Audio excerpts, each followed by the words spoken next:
Happy Wednesday, Dog Nation. My name is Brandon Adams, and this is DawgNation Daily, the daily podcast for Georgia Bulldogs fans. It's good to have you with us today. It's Mike Griffith coming up a little bit later on. Off the top of the program, I'm going to do something that a lot of you wish I'd been doing a lot sooner than this, so we'll have some fun in that regard. There's a bunch of recruiting stuff out there, admittedly not a lot of great news. Where have you heard that before? But we'll kind of cover some of that on today's program. Interesting stuff from Jeff Sintel on the injury sustained by Broderick Jones. So it's a loaded show. I wish it was all just like great news, but as I've been saying now, it is my job to look for fun. We're going to find fun where we can. I think we have some right off the top, especially with what some of the recent comments from some Georgia players about some of the quarterbacks on the Georgia roster that have not been maybe getting as much attention as they maybe deserve. So let's begin there. Mike Griffith after that. DawgNation Daily, the daily podcast for Georgia Bulldogs fans, begins right now. Presented by DawgNation.com. This is DawgNation Daily, the daily podcast for Georgia Bulldogs fans. Here's your host, Brandon Adams. I think one of the good things about me, and goodness knows there's a list as long as my arm of things that are not good about me, but one of the good things about me is I've always had fairly thick skin. I just, to see something bad said about me on the internet has never really been that big of a deal to me one way or another. When it's non-Georgia fans who say that kind of stuff, it especially doesn't bother me. Occasionally there are Georgia fans who, for whatever reason, I'm just not quite their cup of tea. That has never really quite bothered me so much either. I just not really impacted by that very much, never really have. However, there is a certain brand of criticism that I always try to listen closely to. It's people who are Georgia fans who also enjoy watching or listening to the show. When they have a criticism, that kind of matters to me. I kind of view them as my constituency. And so, from that standpoint, I want to be attuned to what they're saying. Not worried about it necessarily, but just kind of aware of what the general consensus thought is. Frankly, I think there are a lot of media members that would do well to be a little more self-aware, but that's probably a different topic for a different day. When it comes to what I'm talking about in particular right now, there is one criticism that I get semi-regularly from people who are certainly pretty plugged into DawgNation, and I would say regular consumers of DawgNation Daily here. And the criticism goes along these lines.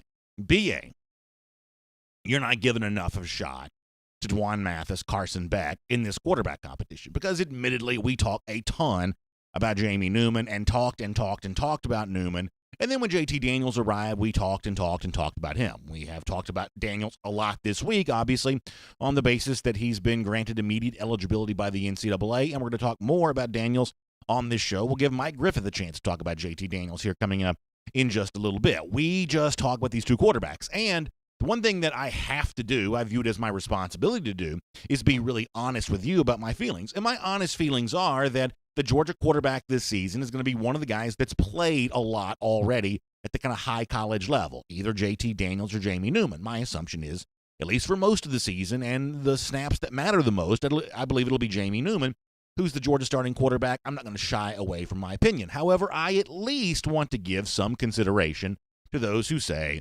BA, you're not talking enough about Mathis. You're not talking enough about Beck. And this particular topic seems especially relevant today, given the fact that some other folks are talking about Mathis and over the course of the last few months have talked about Beck. Let me show you this on social media. I thought this was fun. So Malik Herring puts out the tweet that Dwan Mathis is fire, and Eric Stokes essentially retweets that, saying that he agreed with that. Now, I've always felt like that Herring and Stokes were just they're really fun players. Like, if you ever listen to Eric Stokes and Malik Herring talk, they're just really thoughtful guys. They're earnest. They just seem to say what they mean what they say. And so from the standpoint of Herring and Stokes, those guys in particular, whatever they're seeing from these offseason workouts, feeling like they like what Dwan Mathis brings to the table, that does matter to me a bit. And ultimately, I think the story with the Georgia quarterbacks is very similar to what it is with almost any other position group. There are guys on this Georgia roster that I'm pretty sure can play. And unfortunately, for whatever reason, I'm not going to get into all these names right here, right now, although if you think about the full 85 or 89, whatever it is right now, number of players that Georgia has on scholarship, you can think about guys who we saw coming out of high school, a lot of accolades, who we've never heard a bad word about since they've been on the Georgia roster. The only problem they've run into is the depth around them at their position group. If given a chance, there's an opportunity to thrive there, and some of these guys might very well do it. They haven't tucked tail and run. They are sticking it out. They are competing. They are fighting for their spot to play. And as I caution you all the time, don't be so quick to assume that just because a guy's not playing, that means he's some sort of bust or anything like that. There is a price associated with being a part of a program that's, from a talent standpoint, as deep as Georgia currently is. That price sometimes is waiting a little longer for the chance that you want to get. I'll say the same thing about Georgia quarterbacks right now. I do kind of bet on JT Daniels. I certainly have put a pretty sizable, wager down on Jamie Newman. But that's not that I think that, as Herring and Stokes were just talking about, that's not that I don't somehow think Dwan Mathis could be fired, to use Malik's Herring, the line from Malik Herring's tweet.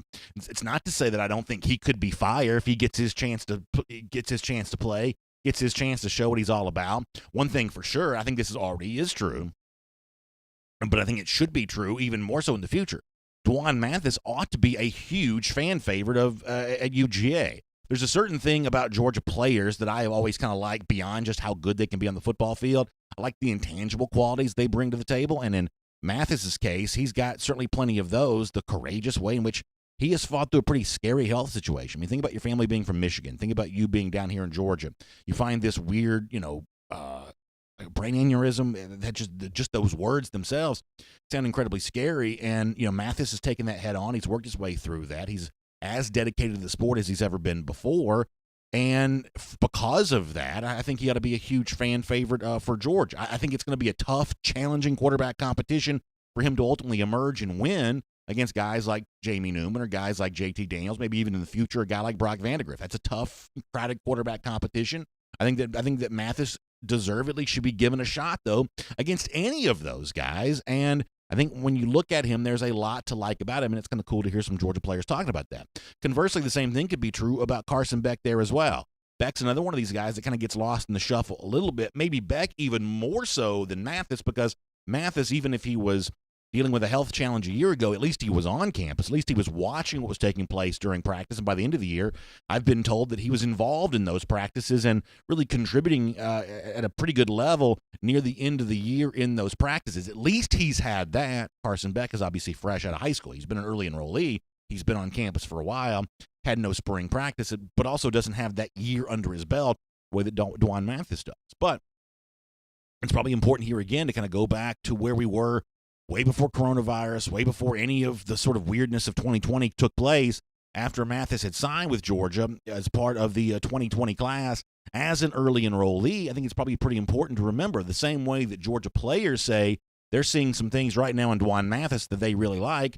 Kirby Smart would tell you he saw some things throughout Carson Beck's high school career that he really liked about him. Quick reminder of what Smart has said on this topic in the past. Excited as I can be. This guy's come to camp since maybe his 9th grade year to our place. Has grown up and gotten better with each and every year. He came this summer, hung out with our guys. Can't say enough about Carson, his family, the competitive nature that's inside him. He's been a winner. He won a state championship last year, at Mandarin, which has probably never been done before, I think, at their school. So he led those guys to that and did a great job. So listen, I think that it's probably just fair to say, and what Kirby says about Beck there really, I think, rings true for a lot of Georgia fans. Here's what I think is probably also true there as well. The large number of quarterbacks that Georgia currently has in its roster, and in 2021, if we assume that Daniels is still here, Brock Vandagriff shows up, the large number of quarterbacks that Georgia will have on that roster then is probably going to be bad for somebody, right? We just know that's just too many quarterbacks to keep everybody happy. Someone's going to end up feeling like they're the outside guy looking in. That's just a fact of life there on that. However, for Georgia fans, collectively, this large number, while it may be bad for one of these guys individually, it's certainly good for the program overall. You want as many quality players in the position group as you can get, quarterback included. And for all the quarterbacks who are there, and we have no idea how any of this is going to play out right now, but, kind of the same way that the story of Michael Jordan being cut from his high school team is one of those legends that sort of lives on decades after the fact. The fact that Joe Burrow was once buried on the Ohio State depth chart with folks thinking that Dwayne Haskins was the future at that position, and all of a sudden now I would say from a NFL standpoint, Burrow seems like the better prospect in comparison to Haskins, the one guy that kind of supplanted him on the bench there at Ohio State. I think that guys like Beck, guys like Mathis, guys like maybe one day Vandagriff or anybody can take some comfort in that sometimes you find yourself in a crowded quarterback situation, but things have a way of sort of working their way out over time. at Georgia, maybe, some other scenario, whatever else. I think for the fan itself, though, this is really entertaining and fun. There's a great competition taking place. The guys with experience, there's a lot to like about them. But as Georgia players and Georgia coach Kirby Smart have said, for the guys that don't have as much experience, Carson Beck, Mathis, there's also a lot to like about those guys there as well. Never a bad thing to have a lot of good options. And that seems to be the situation that Georgia finds itself in right now. My name is Brandon Adams, and this is DawgNation Daily, the daily podcast for Georgia Bulldogs fans. Hello to you, and thanks for being with us live on video, 10 a.m., Facebook and YouTube, radio at noon on Athens Sports Radio 960 The Ref, and as a podcast, literally wherever you find them, including posting the show every day to the world-famous DawgNation.com. Really glad to have you with us. Let me also give you a quick programming note before we move much deeper into the show, that today, a little bit different schedule for Before the Hedges presented by Kroger. That's our weekly recruiting show with Jeff Sintel. There's a lot of recruiting stuff that Jeff will talk about tonight, except normal time, 6 p.m. That's going to get pushed back an hour tonight. It's going to air live on the DawgNation video channels, 7 p.m. So keep your mind on that. If you schedule yourself around Jeff on Wednesdays, that's a 7 p.m. start tonight for Before the Hedges presented by Kroger. Please make sure you check that out there then. And by the way, speaking of our friends at Kroger, hard to believe, back to school is starting to get going here, and Kroger's going to get you set up for that. One-stop shopping for everything you need for a back to school. I'm talking about savings on notebooks, backpacks, crayons, markers, even those lunchtime treats. So a lot of kids eating in classrooms this year. So as they're sitting around eating in the classrooms and whatever else, make sure you pack that good lunch for them. Get yourself set up for that with our friends over there at Kroger. All right, it's going to be Jeff Sintel will be tonight Before the Hedges presented by Kroger. It's going to be Mike Griffith on our program here coming up in just a moment. Before we do that, though, I'll give you the disclaimer here. I don't like some of this coronavirus stuff, but I think some of it's kind of got to be talked about a little bit here and there. So let me spend a couple of minutes on this, and then we'll move on and do some different stuff for the rest of the show. It's hard to deny that there's some pretty ugly headlines out there in terms of what seems to be kind of a growing pessimism about what college football might look like this fall. Will it even be present this fall? Listen, Dan Wolken, USA Today, after months of delusion, misguided happy talk, SEC officials have finally admitted the truth. Football season is in trouble. That's Dan Wolken from USA Today.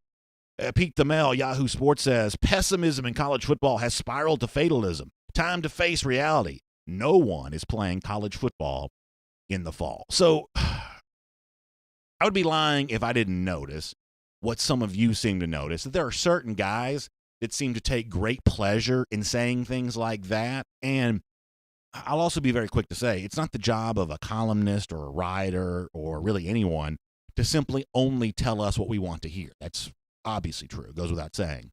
However, when so many people are saying to Blue Check Brigade, national college football writer types, when so many people are saying, gosh, it almost seems like you don't want a season to happen, and there's this incredulous, what are you talking about? I make my living covering college football. I want college football to happen as much as anybody does. When this conversation is happening over and over again on the internet, as much as it is, and you may have very well seen some of this yourself, I think at the very least, there ought to be a self-reflection on the part of the people pushing that narrative of, I believe what I'm saying is true, I believe what I'm saying is fair, but a lot of people seem to disregard me on spec. Why is that? There ought to be some self-reflection on the part of the national media about that, and frankly, that's their job to decide if they're going to do that or not, which is not to say that what they're saying is incorrect. I don't know how this is going to play out. And it's not to say that it's unfair to push these kinds of narratives. But when so many people seem to reject the tone with which the narratives are pushed, boy, if you can't communicate on a basic level with the people that are supposed to be your readership, then how do you expect to have any influence? So that's for them to probably decide. Beyond that, though, in the Pete Thamel story that supposedly says we're going to have no college football this fall, there was a very interesting line that I wanted to read to you for a moment.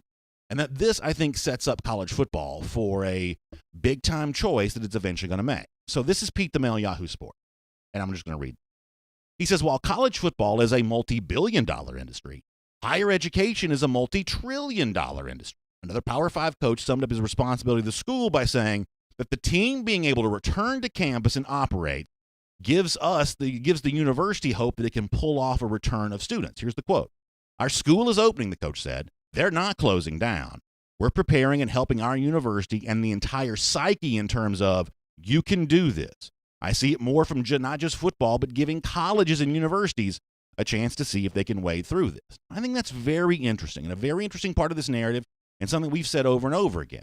I will never understand why it is that college football is the one sport out of all of the sports that's seemingly on the verge of being canceled, according to guys like Dan Wolken and Pete Thamel, when colleges themselves right now don't seem to show any signs of the same kind of stuff. Harvard may have gone online only, but as we've said before, Harvard has a lot of international students. It's a very different kind of educational paradigm than what most colleges are dealing with. But the colleges with the SEC footprint, things like that, seemingly are planning on moving forward and having school.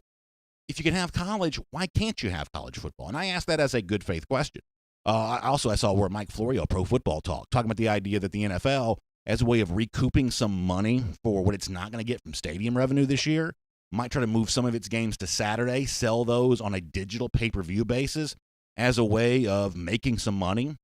So if it's safe for the NFL to play football on Saturdays, which Mike Florio suggests could happen, why isn't it safe for college football? I think these are not rhetorical questions. These are questions that need to be answered.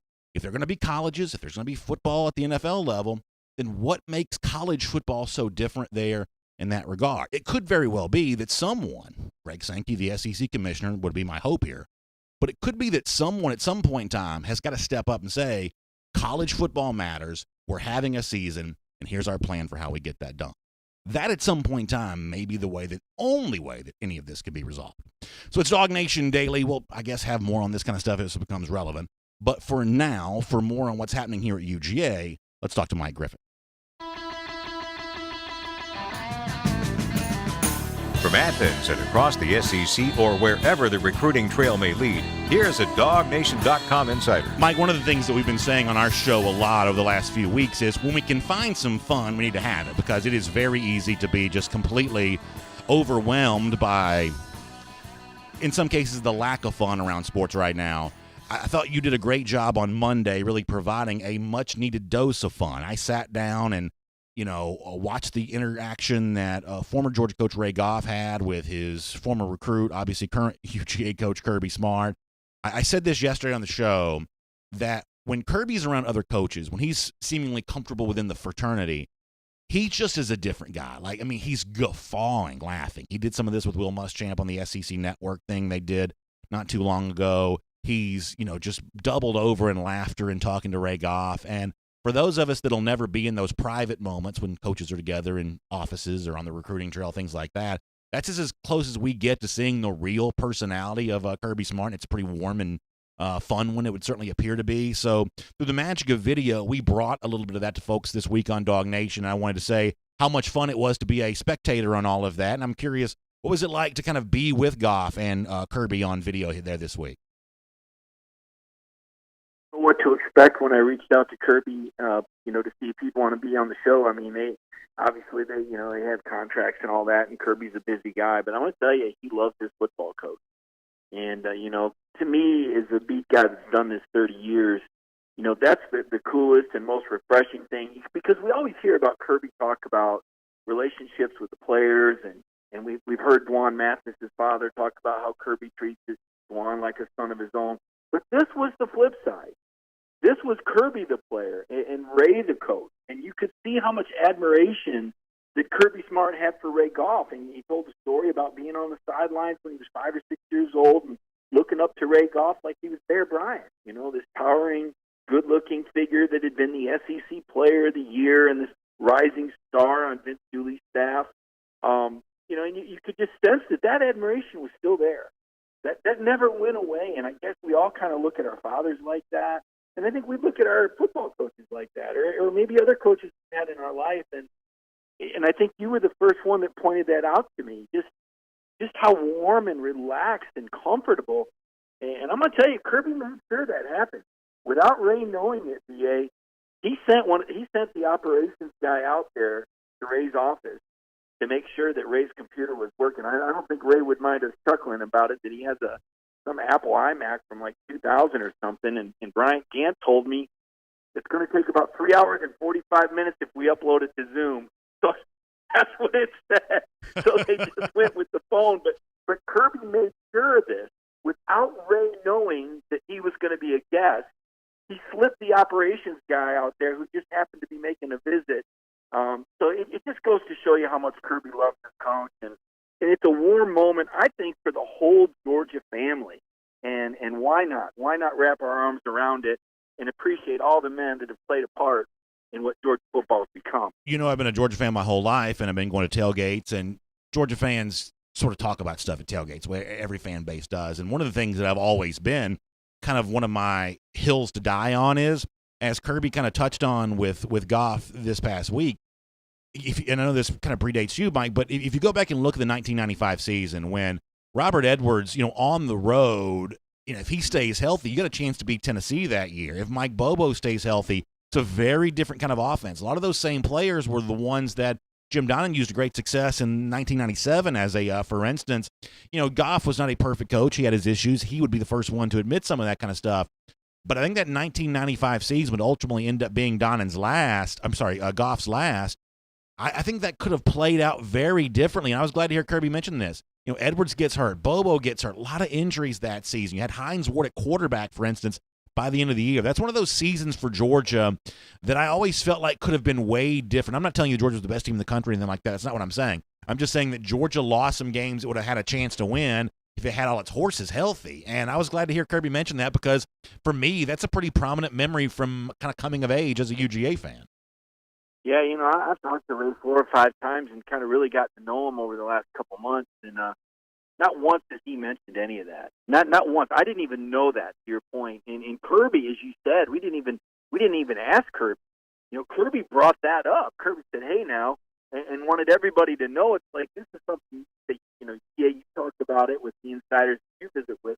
Obviously, this is something Kirby Smart talks about and thinks about too, because he wanted to make sure he introduced that into the conversation without even being asked. And we've seen it happen. I mean, look, I've seen it. I saw it. I mean, hell, we saw it at Georgia a few years ago. If the outside linebacker Walker doesn't get hurt, and Brandon Cox doesn't give it, they probably beat Alabama in the SEC title game. The injuries matter. The Tennessee team I covered in 2016 that beat Georgia with a Hail Mary. I mean, that's a 5-0 team ranked in the top 10 that probably should have won the East Division if not for injuries to Alvin Kamara and Jalen Hurts and Jalen Reese-Maben, their NFL middle linebacker, and their NFL cornerback, and 5 different D-lines. Injuries matter. Fans don't like to hear it, because fans can absorb it and fans can understand it, but other fan bases go, well, you ought to just recruit better. And it doesn't really wash in social media argument, but it's a reality. But to Ray's credit, bringing it back to Ray, never uses that as an excuse, always tells you it's his fault, always says he didn't do a good enough job. I mean, the man is so self-critical, almost to a fault. I just want to say, look, man, and I did at one point, I said, Coach, most coaches get fired. I mean, This is nothing to be ashamed of. I mean, it just pains him, though, because you can tell how much Ray Goff absolutely oozes and loves Georgia. And it's just a heavy burden for him to bear, and I hope that everybody, you run into the guy, let him know you appreciate him, because he absolutely loves Georgia and admires Georgia. And it's still, I think it still stings a little bit, B.A. Yeah, I think that's maybe true. And I guess the one more thing I'll say about Goff before we move on is, Mike, I'm too young to have known him as a player, but every now and then ESPNU will show some old Georgia games. For whatever reason, the 76 Sugar Bowl comes on sometimes. Georgia didn't win that game, but Goff was playing in that game. And as someone who was not alive when Goff was a player at Georgia, when you go back and watch those highlights, Mike, he was really, really good. And the way that Georgia history kind of works is anything pre-Herschel has sort of been just blasted off the face of the earth because of how significant Herschel Walker ended up being, and that's obviously, understandable. But if you go back to like the pre-Herschel era for Georgia, Ray Goff was a very, very good player that would have probably been remembered a little bit different if his career had happened after Herschel, when I just think the way we remember history just becomes a little different. It kind of splits time. The Herschel Walker era does. The Goff season there in 76 kind of gets lost a little bit. But, man, this was a very athletic running quarterback, very impressive player. Yeah, that's a great point. You look in the history books, and there's not many Georgia players who've been the SEC Player of the Year. And Ray Goff was the SEC Player of the Year. And you know what his answer is to that?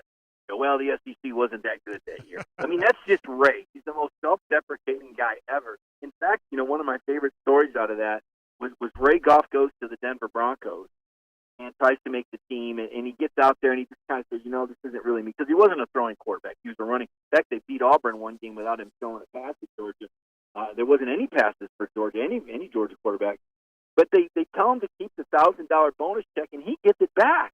Yeah, because he says, I didn't, my daddy told me you don't take something for nothing. He gives the Denver Broncos the $1,000 bonus check back because he doesn't end up playing for the team. I mean, I can't say enough about the guy, but I think you're spot on. I mean, an interesting tidbit I'll share you with from Claude Felton when I was, prepping for this Ray Goff interview. Apparently, in 1973, when Tony Dorsett signed with Pitt, there was still no limit on how many players you could sign. Yeah. And Claude said, Mike, I think they signed about 70 guys. and so if you look at that Pitt team that won that championship game over Georgia, I mean, you're talking about a couple dozen NFL guys that Johnny Majors has signed in that one class that had come to fruition as seniors.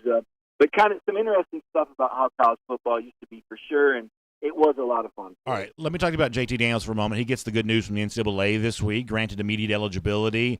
I think this makes the quarterback competition at Georgia really fun. My handicap of it is I believe that Newman will still win. I've also said I think there ought to be, in most games, plenty of room to play both these guys a little bit. I spent some time before you joined us talking about, how Carson Beck, DeJuan Mathis maybe fit into all of this. I think this is certainly interesting. I think it's fun. I think very little of this is negative or bad. But the eligibility of Daniels, how do you think this alters the conversation now? Well, I think most of us assumed, with him only playing that half the game. So I think that had kind of been an assumption, from as far as the workout's gone. It wasn't like he was being treated any differently. So I think the competition has been all in to this point, as much as it can be without the coaches observing the workouts. Of course, these guys are doing their 7-on-7s on the side, working out. They're allowed to do that. They do whatever they want outside that 8-hour voluntary workout window, and they are. But I do think it could present some interesting options, although I'm not sure it's JT's number 2. I mean, the thing that I'm hearing, and I'm sure you saw the social media tweet, we'll probably put something up on DawgNation later, is DeJuan Mathis has had a tremendous offseason. It's hard to believe a guy that had brain surgery a year ago, or a little over a year ago, could be in the mix, but I don't rule out anything. I do think this, though. I do think that maybe with JT Daniels, that maybe Todd Monken can kind of look at some different things. I mean, JT is, at the risk of saying it, I know everybody, but maybe a little bit more like Jake Fromm in the sense that he's got some mobility. He's got better mobility than Jake did. But in terms of that pre-snap, I mean, this guy is a technician. And there's a lot to be said for JT Daniels now as far as his talent. And, he graduated high school a year early. Almost right off his freshman year. And gosh only knows what would have happened if he didn't hurt his knee. But we got to wonder, how's he come back from the knee? Although his knee injury was in September, whereas, Blaylock's was, December. But you wonder how he comes back from the knee, and you wonder how many different things Georgia can really do when you've got so many freshman receivers in there that you got to break in. Last year, Georgia Pickens didn't even know the playbook until halfway through the year. He didn't have a catch to the first 4 games. It takes time for these incoming receivers, especially now that there wasn't even a spring. So I think it presents a lot of long-term options, but maybe, possibly, does it trigger a transfer? That's probably the elephant in the room here.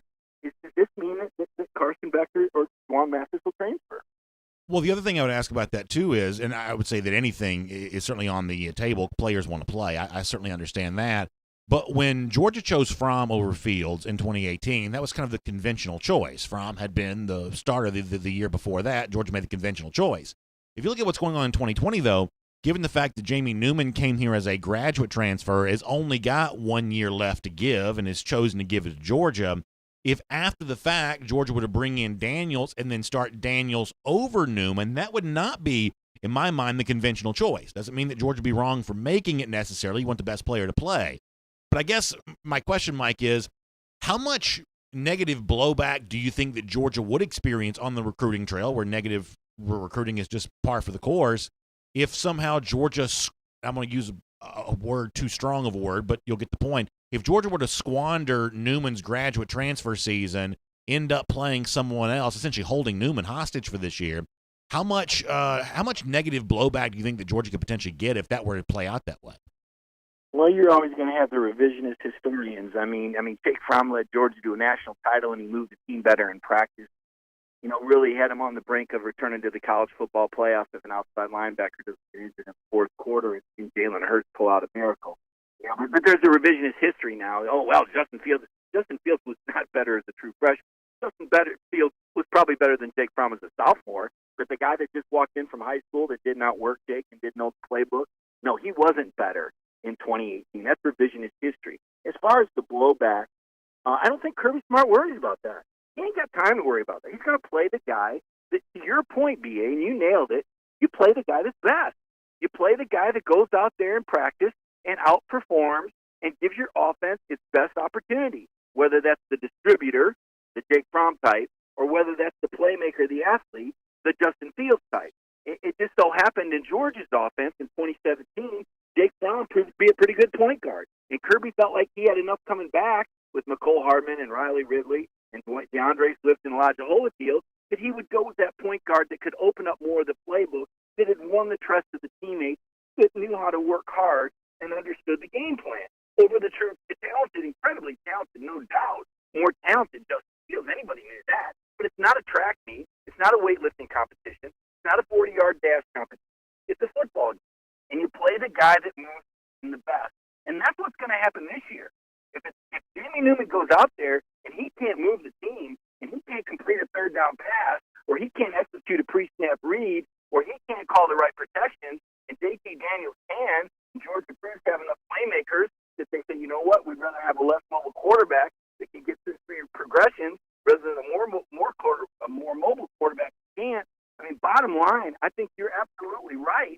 Kirby's going to play the best guy, and he doesn't worry about revisionist history or what people on Twitter are saying. I promise you that. I mean, the only thing I'll add to this is, Newman's a graduate of Wake Forest. Newman's been through a lot. He was on NFL draft radars even prior to coming to Georgia. I think I'm going to be okay with his ability to read defenses there as well if I had to make a hunch and an assumption about that. But that's probably a different topic for a different day. Let me finish on this. I think you're right.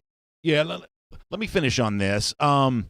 So, Mike, I make no bones about the fact that I am not objective when it comes to the status of the college football season. I want to try to find a way to get this done, and I've always sort of caveat everything I say about this from the standpoint of, hey, if there's a way to make it happen, I'm eager to find a way for college football to make it happen. However, now that I've gotten that out of the way, here's the issue that I'm currently wrestling with right now. Seemingly around the country, we're not really talking about canceling colleges en masse, although USC and Harvard have made their own decisions. We're not talking about canceling sports. The NFL seems to be, very much moving forward with the possibility of season, even if it's with limited or no fans. There's been some different stuff out there. The only sport right now that we seem to be talking about canceling is college football. And for me, that doesn't make a ton of sense.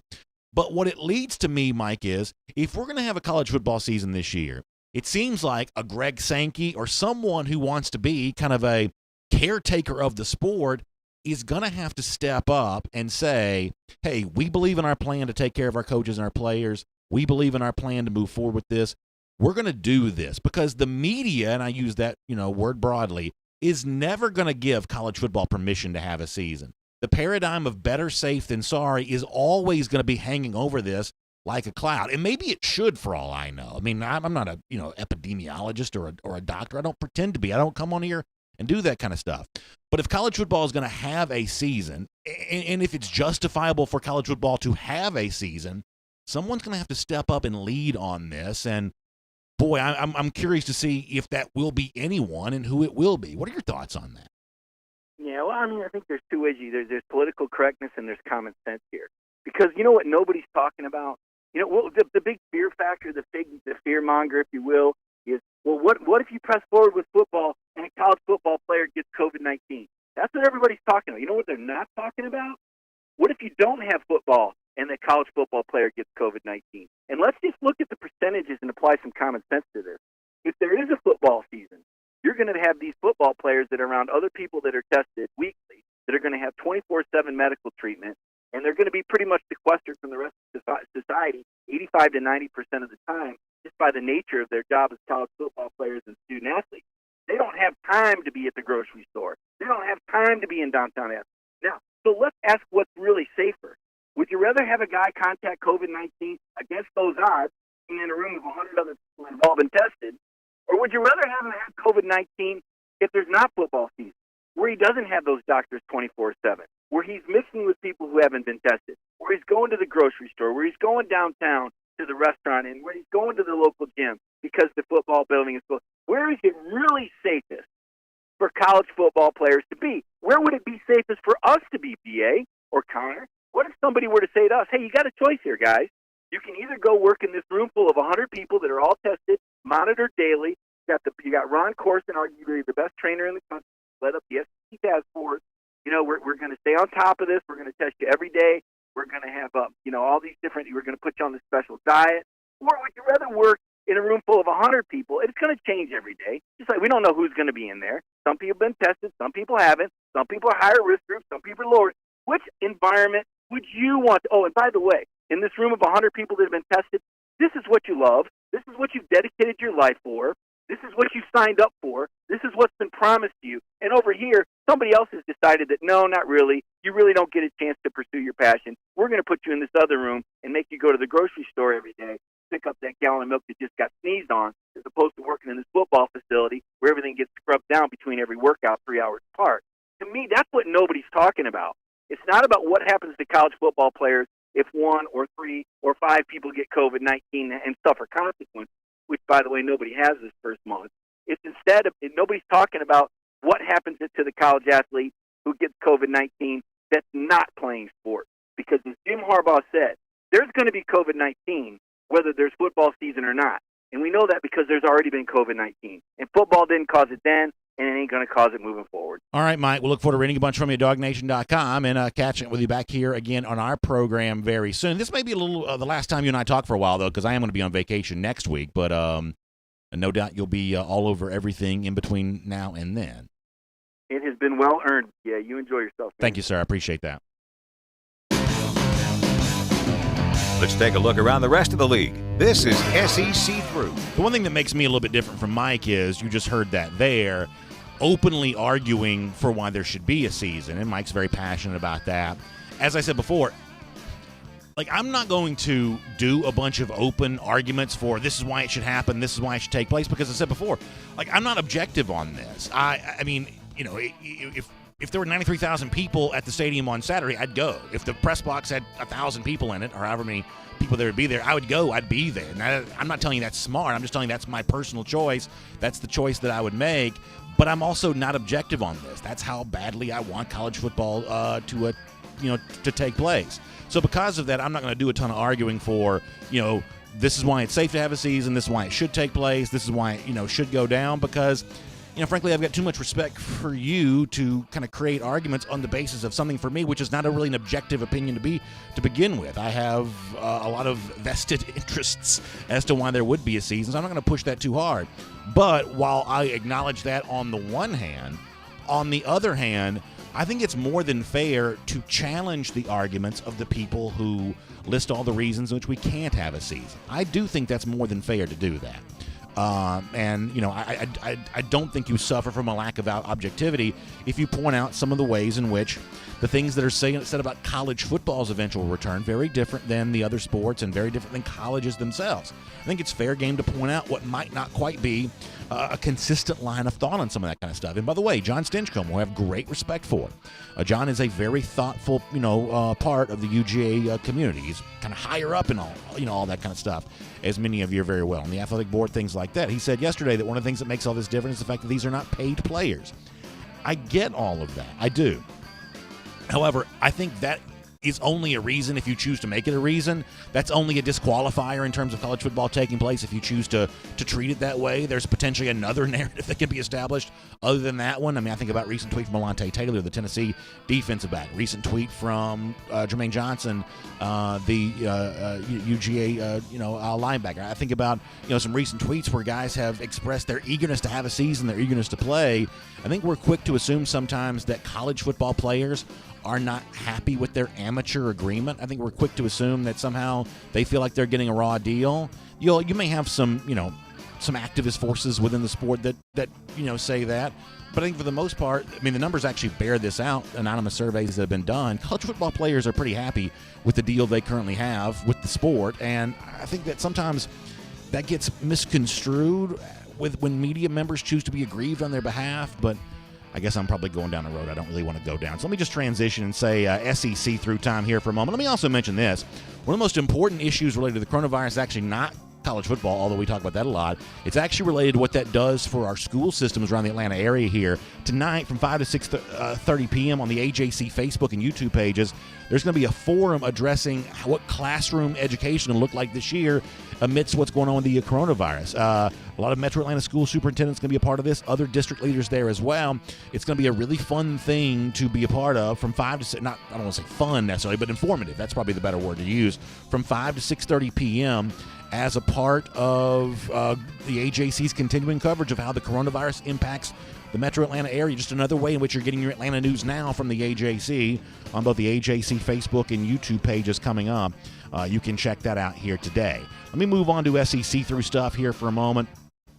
I think it's really interesting that the Cade Mays situation at Tennessee plays out very differently than what's playing out with JT Daniels. Now we find out, reports coming out of Knoxville that there was actually a huge delay in Tennessee even applying for the waiver for Cade Mays. Admittedly, I have no idea why that would be. Was that just administrative oversight? Was there some sort of strategy involved with that? But part of the reason apparently the Vols are still waiting to find out what's going on with Cade Mays is the fact that they were, for whatever reason, slow in officially applying for that waiver. You've probably seen some of the stuff online about how, quarterbacks are seemingly treated different than players other positions, whether it be Fields leaving Georgia to Ohio State, Tate Martell leaving Ohio State to go to Miami, now JT Daniels leaving USC to go to Georgia. I guess about the only quarterback who ended up not getting the immediate eligibility was Jacob Eason, right? I mean, I have a hard time even thinking of other guys who kind of, had that fate befall them. And in Eason's case, there was already an entrenched starter at Washington anyway.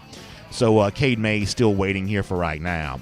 A couple other things to get to. Mason Smith, the five-star defensive lineman, as our music comes to an end, he had an interesting tweet where he said that, hey, if there's no football, yeah, there you go. He says, if there's no season this year, I might as well reclassify. When a five-star defensive lineman starts talking about reclassifying, that tweet's going to get some attention. Then Mason Smith came back and said, hey, man, I was just kidding. I was just joking. So apparently not considering a reclassification right now. Which I guess is probably to be expected.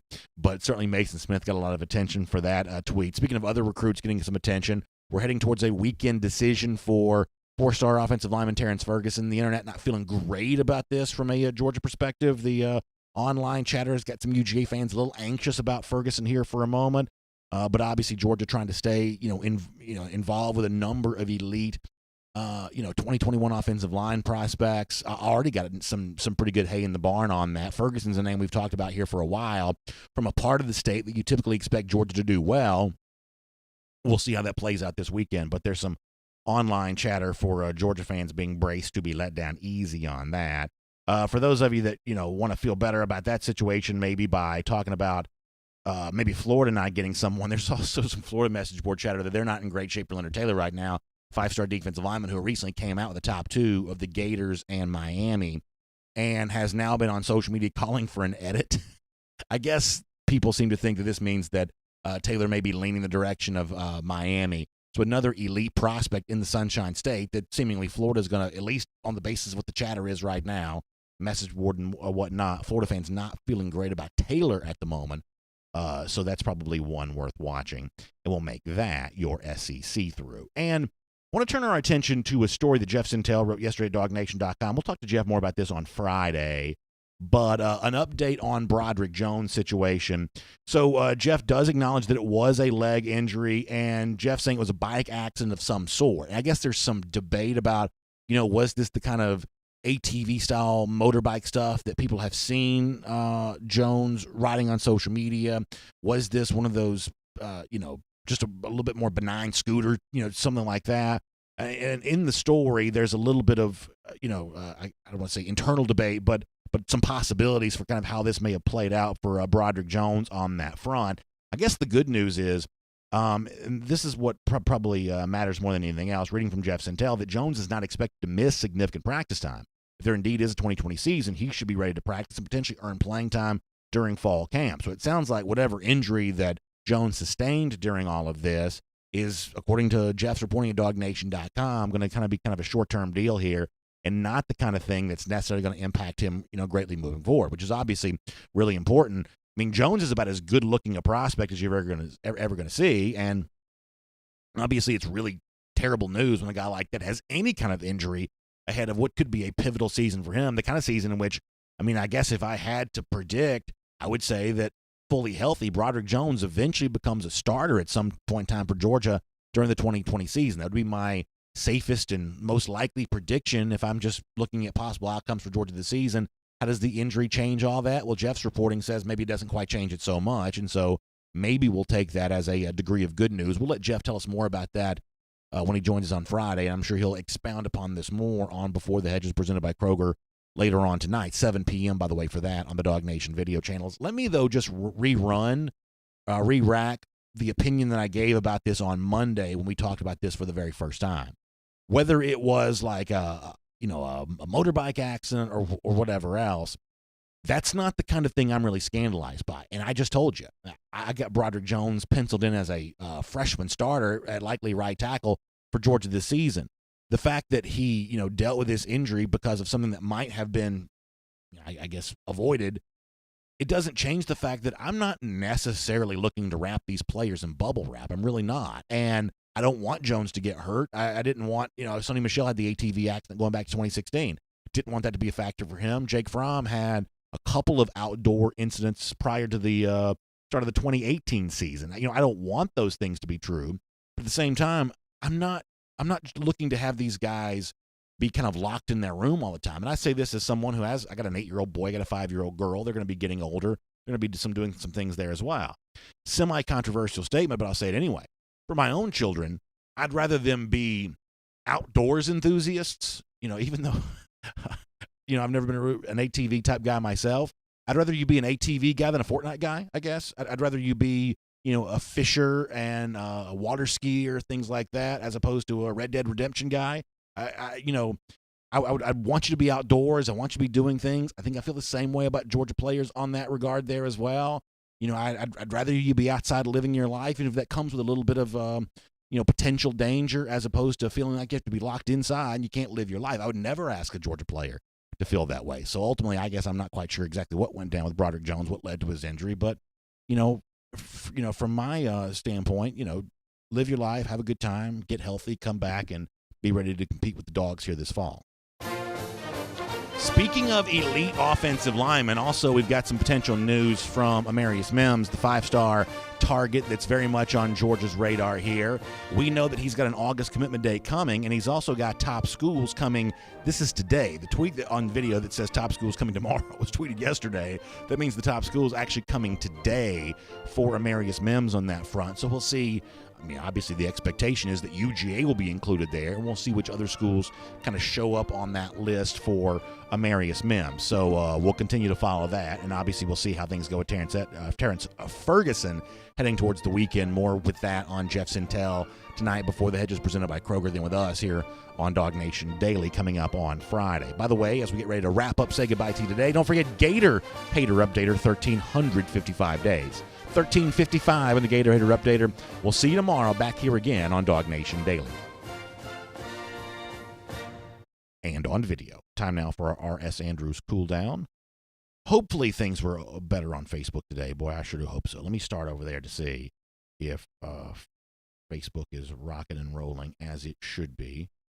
And hope all of you guys are doing well. I think I've mentioned this a couple times. We are heading towards a vacation for us next weekend, but we are going to have some shows, though. So that's going to be good news. It'll be a little different version of what we do here. But we will have some shows, shorter shows, but we're going to have some shows both at the podcast level and the video level. We're going to take a break on radio, but we are going to have some podcasts and some video for next week. So that is kind of the situation there on that front. All right. So it looks like Facebook is working. I'm still waiting for the comments to populate their way in here. I'm sure that'll happen in just a second, and we'll do a lot of that. I don't know if I've mentioned this in the last 5 minutes. There we go. There's some stuff. Steve Shaffini says, let's not badmouth Red Dead Redemption. I think Red Dead Redemption and Fortnite are just the only 2 video games I know. I think that may be what that is. I should have mentioned this in the show today. There's always stuff that I forget. Charles Kaiser asking about Barrett Carter now that Jordan Hancock has seemingly flipped from Clemson to Ohio State. He's definitely decommitted from Clemson, and I guess Ohio State feels pretty good about that situation now. I have no idea if that gets Georgia back in the Barrett Carter sweepstakes, but it is interesting that Clemson has lost another 2021 commit. This is not typically what we expect from Clemson. They just kind of go about their recruiting stuff from a little bit different, just a different vein. So for Georgia fans who kind of talk about the way in which the coronavirus lockdown has impacted Georgia recruiting, we're obviously looking at a situation now in which I think Clemson fans are kind of saying the same thing with Foreman, now with Hancock, and UGA fans say, well, how about Barrett Carter? How about you be the next to decommit from Clemson? We'll have to see how that goes. Lucy Bowers-Boykin says, my grandkids are outdoor-loving kids. 2 girls, 2 boys, 14, 13, 12, and 11. 4-wheelers, kayaks, hunting, fishing. As a grandma, I do worry, but so glad they don't hang indoors playing on the phone and laptop. Yeah, Lucy, it sounds like you and I are cut from the same cloth on that. Chris Branham says that my video game knowledge spans from 2018 to 2019. Actually, it probably more spans from, like, say, 2003. Grand Theft Auto, things like that. That's probably, the true video game knowledge for me kind of spans that standpoint. Gerald Harmon laughing at Dabo Swinney's expense. Brett Oglesby saying that Georgia's still loaded at the offensive tackle position. And ultimately, if, Georgia gets bad news about one of these offensive linemen coming up, maybe just the overall depth in the program is going to work against Georgia from that standpoint. Plus, Gary Strickland says we're in need of a cool down in South Georgia. Yeah. We get that heat of the summer coming here. We definitely have that.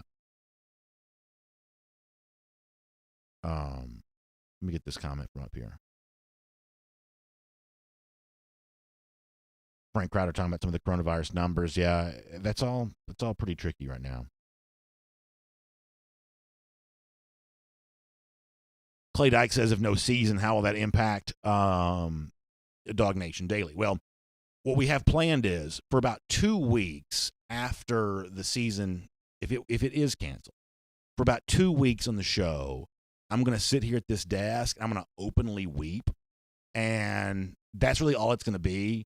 And it's just going to be me sobbing, kind of that thing where I'm trying to stop crying, and but just sobbing, crying, the pouring of the ashes on the head. That's about 2 weeks of that, and then after that, we'll shake that off and start trying to talk about what the future is going to be.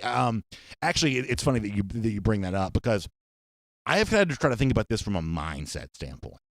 Obviously, I am devastated this is even a conversation, and I still am holding out hope. I still am going to trust that Greg Sankey's leadership, at some point in time, he's going to step up and say, I don't care what the Pac-12 is doing. I don't care with what the lesser group of 5 schools are doing. I'm not worried about the 13,000 kids who play college football around the country. I'm worried about the 85 scholarship players plus walk-ons at the 14 schools that I'm in charge of managing. We got a way to do this. We've got the money to throw at this problem. We're going to play the season. I'm going to trust that Greg Sankey's eventually going to do that. But if that doesn't happen, or if the circumstances prevent that from happening because it's just not safe, then my mindset's going to be the same way it always is, that we are going to cover what is there, and there's going to be a lot of ways in which the eventual return of football would be really, really important. And also, we're just going to try to find a way to win no matter what the rules of the game are. I mean, and ultimately, that's what I really believe is that we may be handed a new set of rules. Typically, we build towards a season in the fall. The rules may be different this year. But whatever the rules are, we try to find a way to win. And whatever the rules end up being in terms of how things could look different, from a mindset standpoint, and trust me, I've had to work to get there. I really have. I've had to work to get to this point. But from a mindset standpoint, whatever circumstances we are tossed, we're going to figure out a way to win within those circumstances. And so I appreciate you asking. I'd be lying if I said I hadn't thought about that. But that's kind of where we are. Make a win out of whatever hand you're dealt. Brad Houghton, it's pretty funny. Randy Hall mentioning Brock Bowers. That's some potential good news for sure. The Bowers situation seems to be trending pretty nicely right now. Van West says it's time that the group of five totally breaks away from the rest of college football. I absolutely believe that's a conversation worth having. There are some football programs that simply can't afford to play football. And, coaches typically don't complain about this because coaches like job opportunities. Whether you be a good coach on your way down or a young coach on your way up, the fact that there are 130 FBS level jobs, coaches treat as kind of a good thing. I would say that administrators kind of treat that as a good thing there as well, because those smaller athletic departments are a proving ground for them to work their way towards, bigger and better employment. Even conference administrators much the same way. Mike Slive, the legendary former SEC commissioner, prior to being SEC commissioner, was Conference USA commissioner. College sports at the kind of what we think of as the group of five level, or before that, the lower level of Division I, is kind of a job market for the people within the industry. Therefore, they're not going to complain about that. TV doesn't complain about the group of five either, because these bowl games at the end of the season are big money. A group of five teams play in those. Think about MACtion on a Tuesday night, or is it Fun Belt Wednesdays? It used to be a thing. These TV opportunities that the group of five programs provide networks like ESPN, they're not complaining about that either. And it's all fine and well as long as these programs can afford to exist. For the most part, none of them have any fans to speak of. And when I said that, I'm not talking about Georgia Southern, because Georgia Southern kind of does. Certainly Boise State is like the one example of a program that's really kind of risen from the heap to actually probably deserve to exist. There are some group of five teams that have built for themselves enough of a following that if they went away, people would notice. But for the most part, those kinds of schools are few and far between. The average group of five school has no fans to speak of whatsoever. They have almost no presence at all other than as a home game for bigger teams and as a, TV opportunity for ESPN, at various times throughout the year. And during a normal season, that doesn't really matter all that much. People are just kind of fine with whatever. But when you come to an actual crisis, when you come to an actual problem, when those programs can't afford to test players, when those programs can't afford to take care of players, the idea that the SEC should move slower because the rest of college football can't afford to keep up, that to me is madness. And the only people who would actually argue in favor of that are the people who are seemingly trying to undermine the institution of college football in and of itself. So that's probably more serious than I'll get in that. But anyway. Steve Jeffrey says, sounds like Steve's been paying attention to some of the online chatter as it relates to Terrence Ferguson. So pretty interesting stuff all the way around there on that front. Let me go over to YouTube for a moment. Sorry about the group of five rant, too, by the way. All right, a couple more, and we're going to get ready to go. We got a little bit of time left. We'll do a couple more minutes worth. Jay Shipe says, don't say that to UCF with their national championship, LOL. Yeah, so UCF's kind of an interesting, animal in that, okay, so seemingly that's, I think, the biggest school in the country in terms of undergraduate students. And as you said, kind of a big city, Orlando, they've had some success recently. So it sort of feels like when you go online, Twitter presence, things like that, you see some UCF fans. But UCF is not the most popular group of five team. I would say that probably Boise State is, if I had to guess, although that is simply just a guess. So even with the so-called national championship that UCF has, they're still not a huge player, I would say, in the Central Florida area. Certainly not. They're certainly not the most popular team in Orlando, not even close. Parker Gravitt says, what do you think of college football playoff expansion? I'd like it at 8. I don't really want 6. I don't really want 16. 8 doesn't seem too bad to me, though. I wouldn't mind 8. Cam8026 says, I spent all day on Facebook. I turn to YouTube and immediately say, 2 comments, we got to go. So today, I'll admit, I did spend too long on Facebook. I did. Part of that was just me ranting. But overall, I think that criticism is slightly unfair. Top Dog Blogging says, just want to get your thoughts on UGA prioritizing out-of-state talent over some in-state talent. Hancock should be a priority. What do you think? I think he probably should be. I think in this 2021 cycle, there's some guys that Georgia may lose that I don't know you would say that were not priorities for Georgia. I mean, in the 2020 class, Kirby Smart's even basically admitted this. There were some in-state guys that Georgia did prioritize that just didn't get. I think there's an element of Georgia's recruiting profile the last couple of years that's actually pretty fascinating in the fact that, for whatever reason, I don't think they're choosing to recruit nationally compared to the opposite. I just think they've had more success. They won with Darnell Washington, lost with a Rick Gilbert, but I don't think they prioritized Washington over Gilbert. I just think that that's just the way it kind of worked out.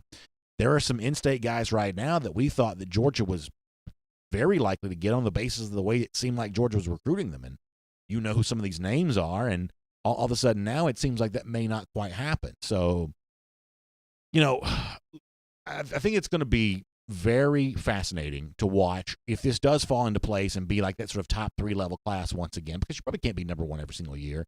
Alabama's run of number 1 classes may be a little unrealistic as a comparison. If this does fall into place and become a top 3 class again, it'll be fascinating to see where those guys come from. There is a chance, as Bud Elliott and others have just speculated, that maybe the entire 2021 board just gets reset at a certain point in time because visits are typically the lifeblood of these decisions, and right now people are making decisions with an absence of visits. That could change everything, or it could, just be something a little bit different than that.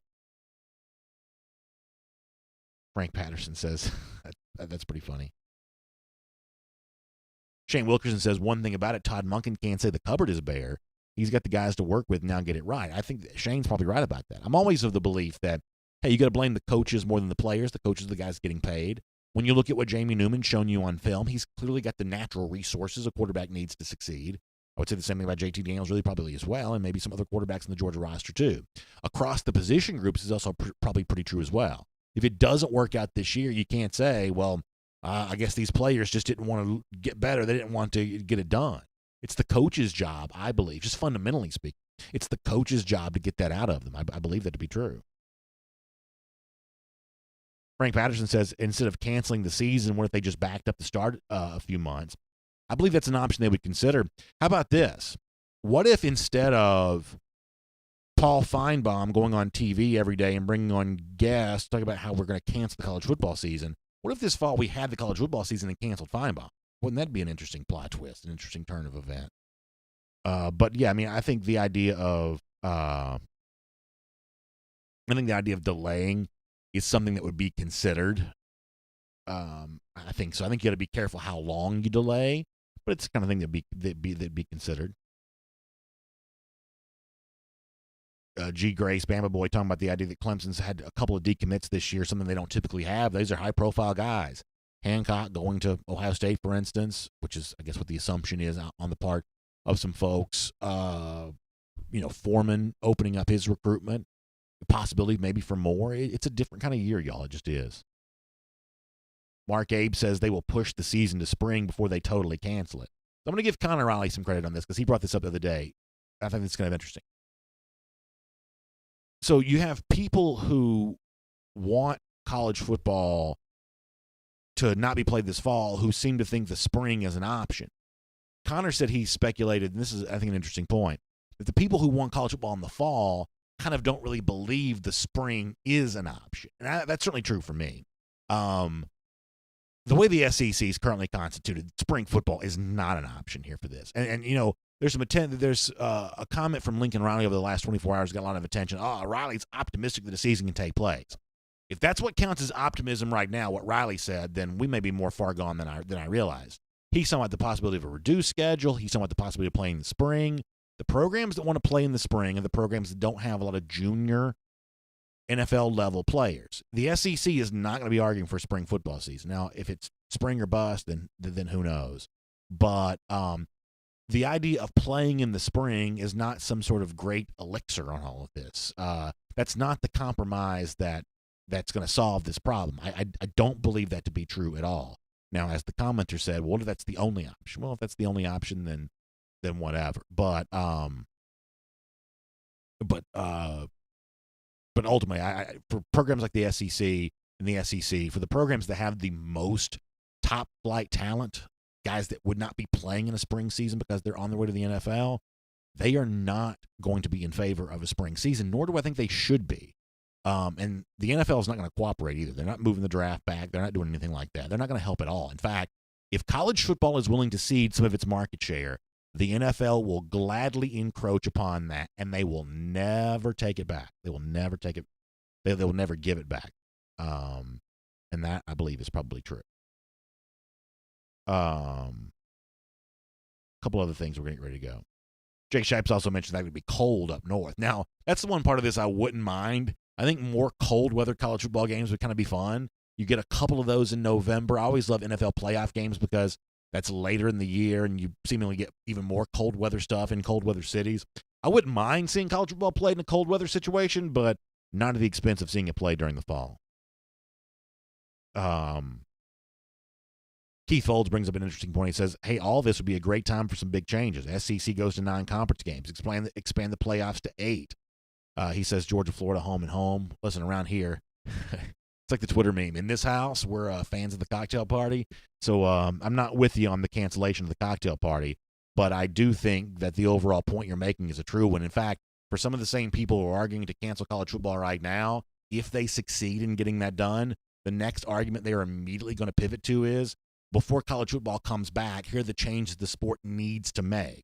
Here's some much-needed change that needs to be ushered into the sport. You're going to start hearing some of that kind of stuff. This is about more than just delaying a season for many people. Tristan West says, I believe expanding the playoffs would cheapen the regular season. I would say that you run the risk of that being true, and I think all of us would believe the one thing that we do love about college football is the degree to which the regular season seems to matter. I think that you could go to 8 without cheapening the regular season. In fact, I think you could go to 8 and actually make the regular season more important. But there's a chance that I'm wrong about that. And certainly if you went to 16, you seemingly have cheapened the regular season at that point in time. So, if you feel like the 14 playoff doesn't cheapen the regular season, if most of us would agree that the 16-team playoff might make some of that start to feel like it matters a little bit less, is there a chance that 8 is the perfect number in between those two? Maybe it is, but as I'll acknowledge what you say, there's possibly some risk there. Dennis Wilson says it's too cold in Michigan in the big house. Yeah, you're doing an alternate schedule, you're playing at a different time, those Big Ten schools are going to have a hard time with that. Frank Patterson brings up a good point that the 2020 Georgia defense, if forced to move to the spring, there wouldn't be a lot of those guys left. This great defense we've all been looking forward to the chance to watch, we may not see any of those. So I ended up spending a long time there on YouTube. I haven't done enough toggling back and forth today. I'm sure I'm getting yelled at on both sides over here. Mike Anderson brings up a really good point, that if you play an SEC-only schedule, and what you're essentially doing is dropping the cupcake teams in addition to a couple of those ACC opponents, I mean, that's actually a much more prestigious-looking schedule, right? I mean, if it's East Tennessee State and blah, blah, blah, whoever else is that Georgia plays this year, if that's who gets exited and you're adding on, like, say, an Ole Miss and an LSU, which is one of the tandems that have been discussed here, that's a much more prestigious schedule, much more prestigious. All right, we're going to get ready for real this time. Anything else? Mark Goodman says the SEC needs to lead the way and not let others decide our football fate. SEC always have. It's time for the commissioner to step up. Really is true. The prevailing attitude in the world right now is seemingly better safe than sorry. And I am not going to tell you that that's wrong. There's a chance that's right. But if you want to have college football, you're going to have to be willing to step up, look into a microphone, take questions, and say, here's why we believe that our plan is safer than better safe than sorry. Or here's why we feel like better safe than sorry isn't the right thing for college football. At some point in time, you've got to stop trying to manage people's behavior and just manage your sport. At some point in time, that's going to happen from someone, and we shall see if that happens. All right, let's get ready to go. Huge thanks to all of you for making all of this possible. Fun conversation here today. Don't forget to check out interesting stuff, AJC.com, Atlanta News Now. You may have seen Tommy Tuberville is now won a big election in the state of Alabama yesterday. You can read more about that at AJC.com. Also, being outdoors is one of those things that people are doing a lot this summer because, in big places, air conditioning, who knows what's going on there and everything else. There's some great natural resources to enjoy in the state of Georgia, some cool places to visit. You can read more about that at AJC.com there as well. Get your Atlanta news now. And if you want more on the possibility of what spring football might be like, Mark Bradley's got an interesting column up on that at AJC.com there as well. Get your Atlanta news now at AJC.com. Huge thanks to all of you. Big thanks to R.S. Andrews. By the way, if your water heater goes out, R.S. Andrews can replace it in many cases the same day. If you're worried about your air conditioning, some people are, with good reason. As our folks down in South Georgia said, it's hot. So get your system tuned back up to factory fresh specs. Find out more information about that at rsandrews.com there as well. And let's all agree to meet back here tomorrow morning at 10 a.m. for DawgNation Daily. We'll look forward to talking to you then, everybody.